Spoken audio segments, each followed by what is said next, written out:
Europe's economic landscape is currently facing significant challenges, including political instability, poor economic performance in key areas, and increasing pressures from global competitors.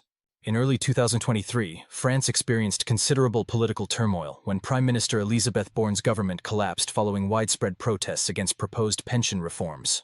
Over 10 million people participated in nationwide strikes and demonstrations, making it one of the largest mobilizations in Europe since the 1960s. This instability dampened investor confidence, slowing France's GDP growth to just 0.5% in 2023, compared to the EU average of 1.3%. Additionally, foreign direct investment in France fell by 15% in the first half of the year. Meanwhile, Germany, Europe's largest economy, grappled with labor unrest, especially in the automotive sector. Workers at Volkswagen went on strike, demanding higher wages and improved working conditions, disrupting production lines for weeks. Volkswagen's ambitious $30 billion investment in electric vehicle technology by 2025 was also hindered by supply chain issues, including a 20% increase in semiconductor shortages, delaying EV production targets. As a result, Germany's manufacturing sector saw a 2.5% decline in output in 2023, contributing to a broader slowdown in GDP growth to 1.2%, below the pre-pandemic average of 1.6%. Across the European Union, economic growth has also slowed, with the region recording a GDP growth rate of 1.3% in 2023, far behind the US at 2.3% and China at 5.2%. Contributing factors include reduced consumer spending, volatile energy prices, and lingering effects from the COVID-19 pandemic. The EU also recorded a trade deficit of $150 billion in 2023, partly due to a rise in imports of high-tech goods from the US and China, while struggling to export competitive products. Moreover, the EU's investment in research and development amounted to $300 billion in 2023, still trailing behind the US's $600 billion and China's $500 billion, limiting its ability to innovate and compete in emerging technologies. The EU's economy operates significantly below its potential, with an estimated 18% output gap driven by low productivity growth averaging just 0.4% annually, compared to 1.8% in the US. The European Commission estimates this gap results in a shortfall of about 3.5% of GDP. The EU ranks 14th globally in the Global Innovation Index for 2023, falling behind both the US and China in patent filings and private sector R&D spending. Labor productivity in the EU grew by only 0.5% in 2023, significantly lower than the US's 1.6% and China's 2.5%. If the EU were to match the US's productivity growth rate, it could add $3 trillion to its economy by 2030, creating 5 million jobs and reducing the unemployment rate from the current 6.2% to below 5%. However, without significant reforms and strategic investments, Europe risks being marginalized in the global economy, potentially contributing less than 10% of global GDP by 2050. This decline is exacerbated by demographic challenges, such as an aging population, with the median age rising to 45 by 2050, and a technological lag in areas like artificial intelligence and biotechnology. The imposition of sanctions on China and Russia has added further economic strain to the European Union, intensifying the region's existing challenges and creating a more precarious economic environment. These sanctions, often imposed in response to geopolitical tensions, have wide-ranging impacts on trade, energy security, supply chains, and investment flows. The EU has historically maintained strong trade ties with both China and Russia. China is the EU's largest trading partner, accounting for about 20% of its total trade. Sanctions have limited European businesses' access to Chinese markets, reducing export opportunities and raising the cost of imported goods. Similarly, sanctions on Russia, particularly in energy sectors, have forced the EU to find alternative suppliers, often at higher costs, which increases operational expenses for businesses reliant on Russian imports. Energy security has also become a concern. Russia was a major supplier of energy to the EU, providing around 40% of its natural gas imports and 30% of its oil imports before sanctions escalated. The sanctions led to significant energy shortages and price volatility, prompting the EU to diversify its energy sources. While investments in LNG terminals and renewable energy projects are underway, this transition is costly and time-consuming, resulting in higher energy prices for both consumers and businesses. In 2023, energy costs in the EU surged by 25%, contributing to inflationary pressures and reducing disposable incomes, which in turn dampened consumer spending and economic growth. investment and financial flows have also been impacted by sanctions. Foreign direct investment from China into the EU declined by 10% in 2023, while Russian investments almost completely halted. This reduction in investment limits the EU's access to capital for infrastructure projects, technological advancements, and business expansion, further hindering economic growth and innovation. Finally, sanctions on technology transfers and intellectual property have impeded the EU's ability to collaborate with Chinese and Russian firms in high-tech sectors. Restrictions on technology exports and collaboration have stifled innovation and slowed the adoption of cutting-edge technologies within the EU. The EU is currently grappling with a number of significant challenges, many of which have been exacerbated by limitations on semiconductor technology transfers. These restrictions have deepened the ongoing semiconductor shortage, which in turn has delayed production in key industries such as automotive and electronics. This technological bottleneck not only hampers productivity, but also undermines the EU's ability to remain competitive in the global market.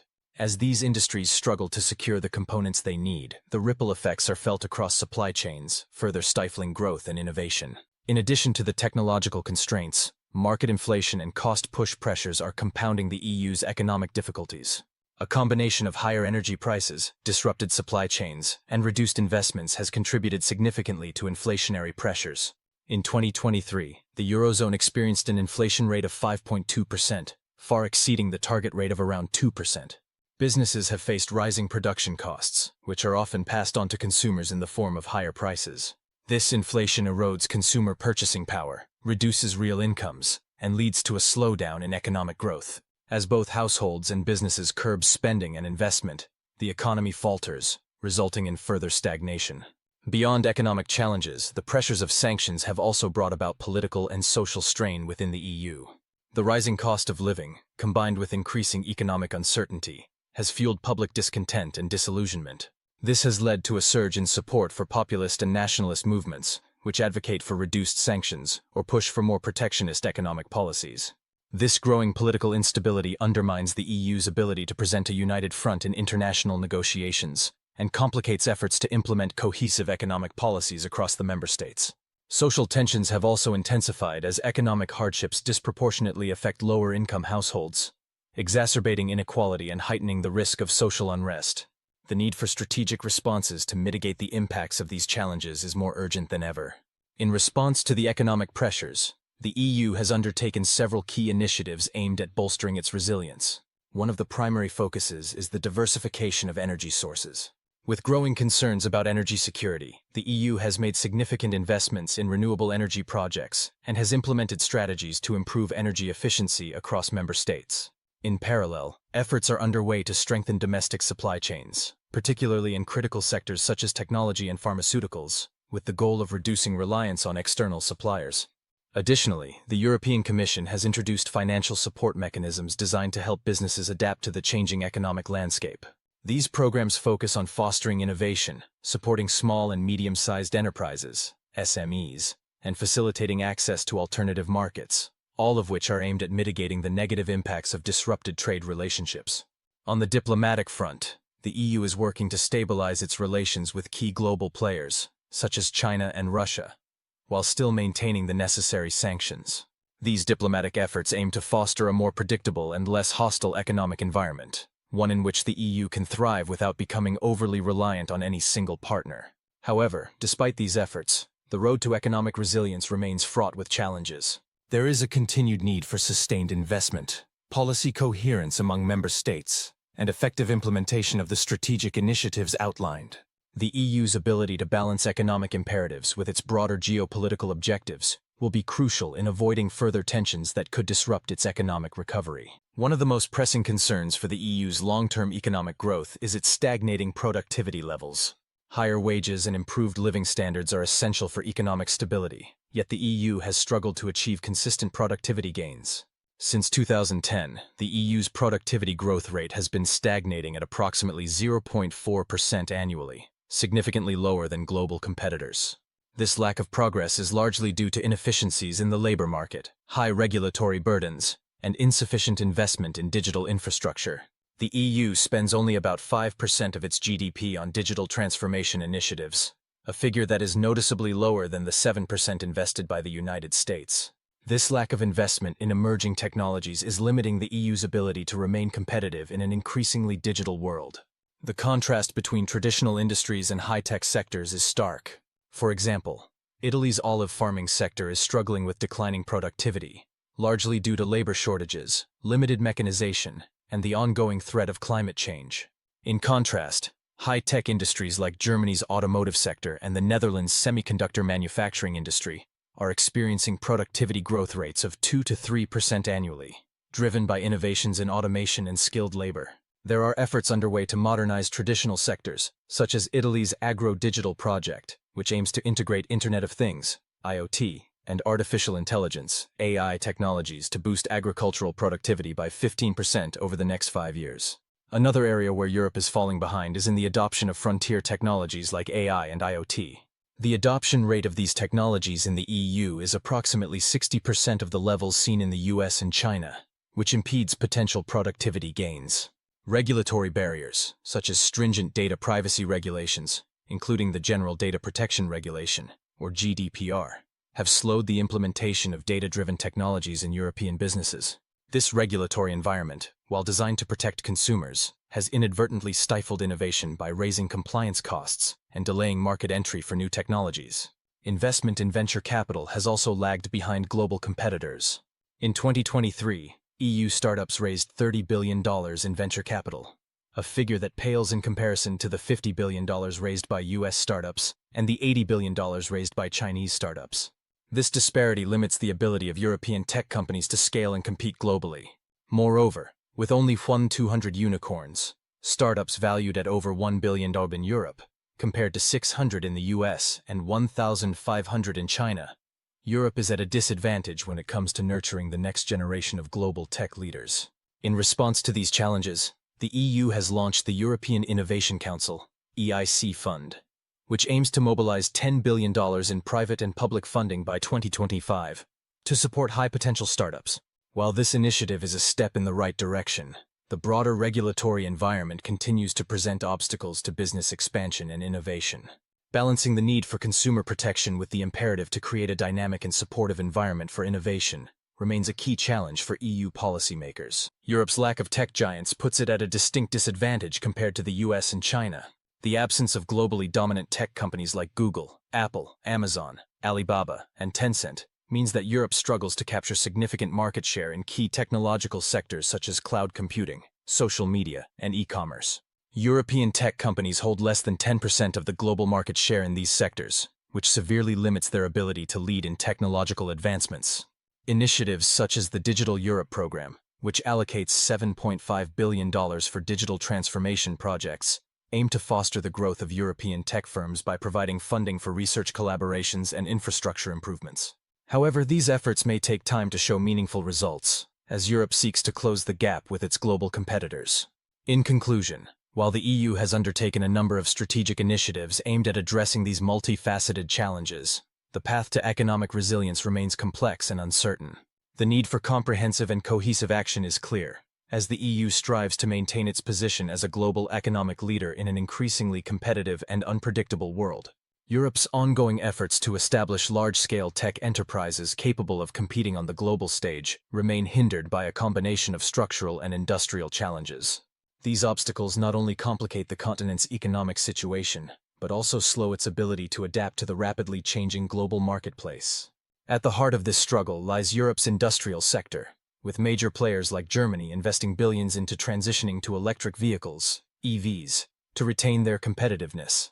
Germany's automotive industry, a cornerstone of its economy, is dedicating over 100 billion EUR toward EV technology and infrastructure by 2025. While this effort is ambitious, high transition costs and disruptions in the supply chain, particularly in sourcing batteries, have impeded progress. Meanwhile, US companies like Tesla have captured roughly 20% of the global EV market, and Chinese manufacturers like BYD hold a significant 25%. German automakers are left with only a 15% share, a concerning gap in a market they once dominated. The German government has attempted to support the EV sector by introducing subsidies and tax incentives, amounting to 10 billion EUR. Yet, critics argue that these measures lack the aggression needed to effectively compete on a global scale. Simultaneously, France is grappling with its own set of economic challenges, most notably a looming debt crisis. Public debt in France reached 115% of GDP in 2023, up from 112% in the previous year. The country faces high debt servicing costs, which consume nearly 8% of its national budget. This, coupled with slow GDP growth, creates the risk of a recession if France's debt levels continue to rise unchecked. A potential debt crisis in France could lead to a loss of confidence in the Eurozone, resulting in higher borrowing costs for other EU member states. The ripple effects could further destabilize the European financial landscape, creating turmoil throughout the continent. Germany and France, the two largest economies in the EU, account for roughly 30% of the Union's total GDP. However, both nations are encountering significant internal obstacles. Germany is dealing with labor unrest and the complexities of industrial transitions, while France faces fiscal instability and political turmoil. These challenges create difficulties in coordinating effective policy responses within the EU, limiting the Union's ability to tackle broader issues such as climate change and the digital transformation that the global economy demands. To ensure the EU's economic health, it is crucial for both Germany and France to strengthen fiscal policies, enhance labor market flexibility, and foster greater political cooperation between them. Europe's economic fragility is also evident in the ongoing decline of the euro against the US dollar. In the third quarter of 2023, the euro depreciated by 8% compared to the dollar, reaching a value of €1 to 1.10 USD. This downward trend is primarily driven by lower interest rates in the EU compared to the US, reduced investor confidence, and ongoing geopolitical uncertainties. The weaker euro means that the cost of imports rises, contributing to inflation, which in the Eurozone stood at 5.2% in 2023, far higher than the US's inflation rate of 3.1%. Although a weaker euro can make EU exports more competitive, the overall economic weakness and reduced production capacity counteract these potential benefits, leading to a negative trade balance for many EU countries. Adding to Europe's woes are the growing populist and nationalist movements that threaten the cohesion of the EU. In the 2023 European Parliament elections, populist candidates won 25% of the seats, an increase from 20% in the previous term. These movements often advocate for reduced economic integration, skepticism toward the euro, and a greater emphasis on national sovereignty. As a result, initiatives like the Eurozone's fiscal rules and the Green Deal are becoming increasingly contentious, raising the risk of fragmentation within the EU. If these movements gain more traction, it could become harder for the EU to present a united front in global economic negotiations, diminishing its bargaining power on the world stage. Despite these challenges, there are signs of hope for Europe's economic recovery. The continent's traditional strengths in precision engineering and high-quality manufacturing remain potent assets. European firms in sectors like aerospace, medical devices, and machinery continue to dominate global markets. In 2023, exports from these industries grew by 5%, making a significant contribution to the EU's trade balance. In particular, Germany's small and medium-sized enterprises, SMEs, known for their prowess in precision engineering, are adopting cutting-edge technologies like Industry 4.0, which integrates cyber-physical systems, IoT, and cloud computing to enhance manufacturing efficiency and product quality. Furthermore, Europe's emphasis on vocational training and education ensures a steady supply of highly skilled workers, which is essential for maintaining excellence in sectors like precision engineering and high-tech manufacturing. Strategic investment in emerging industries, particularly robotics and advanced technological hardware, could also fuel economic revitalization. The European robotics market, projected to grow at a compound annual growth rate of 12% from 2023 to 2030, is particularly promising, driven by demand in automotive, healthcare, and logistics industries. Countries such as Germany, Sweden, and the Netherlands are leading the way in robotics innovation, which positions Europe to benefit from this growth in the coming years. In addition to robotics, investments in semiconductor manufacturing are critical for Europe's economic future. The EU aims to establish a 43 billion EUR semiconductor ecosystem by 2030, which includes advanced fabrication facilities and global partnerships with tech firms. Through the Horizon Europe program, the EU has committed 50 billion EUR to support research and development in advanced technologies. These efforts, combined with private sector investments and government incentives, are essential to rebuilding Europe's technological competitiveness. Collaborative initiatives across EU member states are vital in overcoming fragmentation and fostering economic growth.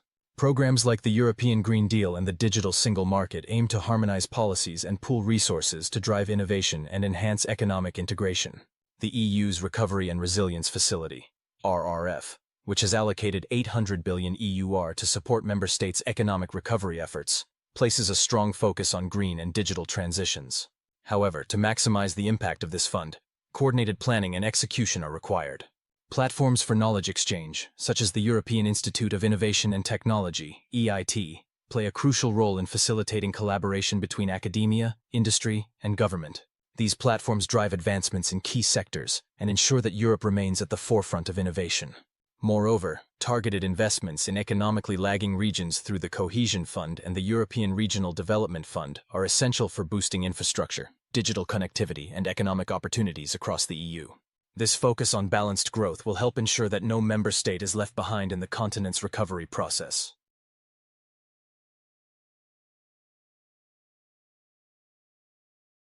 In conclusion, Europe's economic challenges are deeply intertwined, resulting from a combination of political instability, structural inefficiencies, and fierce global competition. Addressing these issues requires a comprehensive and strategic approach that fosters innovation, enhances productivity, and promotes cohesive policymaking across member states. By leveraging its traditional strengths in precision engineering and manufacturing, strategically investing in advanced technologies, and fostering collaborative efforts across the EU, Europe can navigate its current economic hurdles. Proactive measures to modernize industries, support startups, and streamline regulatory frameworks will be essential in rebuilding competitiveness and ensuring a resilient and prosperous economic future for the European Union. Thank you for watching this video. We greatly appreciate you joining us today. If our content resonated with you or inspired you, please consider expressing your support by liking the video and subscribing to stay connected with our community. Your support means the world to us. Feel free to watch another video on our channel, which is now displayed on the screen.